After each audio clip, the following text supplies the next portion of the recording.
And well, for more on this, we are now being joined by Fayad Izadi, who is an associate professor for world studies at the University of Tehran. He's also a columnist and political commentator and is joining us live from Tehran. Welcome to the show, Mr. Izadi. Now, polls have opened in Iran. More than who will be the next president of Iran? The question right now is, on the voter turnout, both the contestants, Pezeshkian and Jalili, said that they intend on garnering votes from the 60% of the electorate that did not participate on June 28th. Do you see that happening?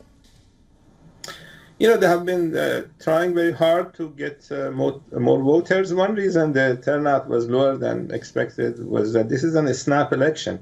Generally, on the same day that we have presidential elections, we have city council elections. And since there are tens of thousands of people who are running for city council elections and have relatives and friends, we have a push at local level for a higher turnout.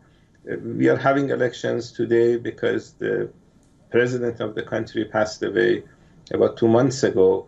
So the polling, the elections are on just the president. No other elections are being held. And since this is a snap election, the candidates have been presenting their cases, visiting different cities for just a few weeks.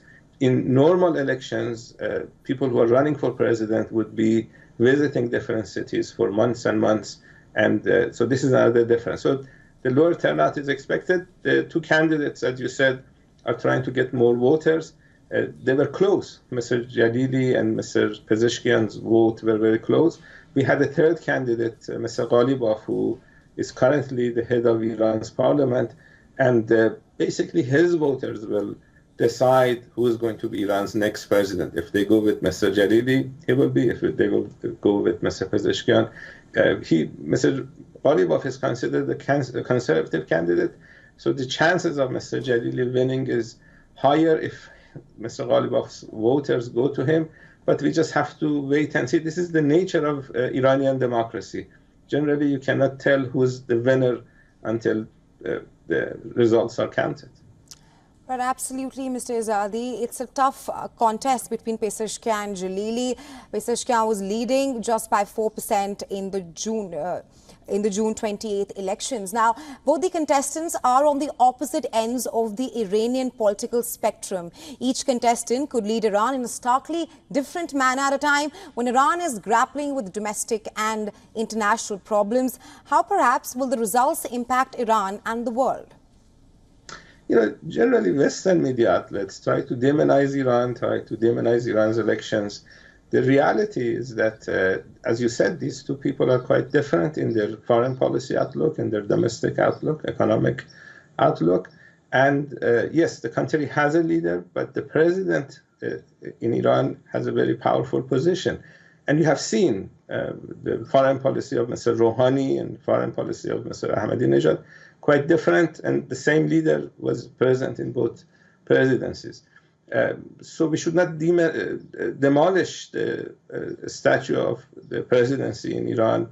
They can make a lot of changes. Of course, we have the parliament. The parliament will have a say in how the country is run. I think if Mr. Pezeshkian comes into office, he would try to basically improve relations with the West. Mr. Jalili used to be a nuclear negotiator. He is more cautious about opening up to the West.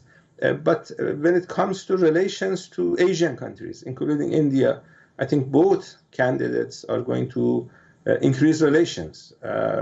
Iran is a member of BRICS. Iran is a member of the Shanghai Cooperation Organization. So is India. So under these international organizations and also in bilateral relations, I think Iran's foreign policy is going to try to increase relations with countries that are on the east of Iran, no matter who is Iran's president tomorrow.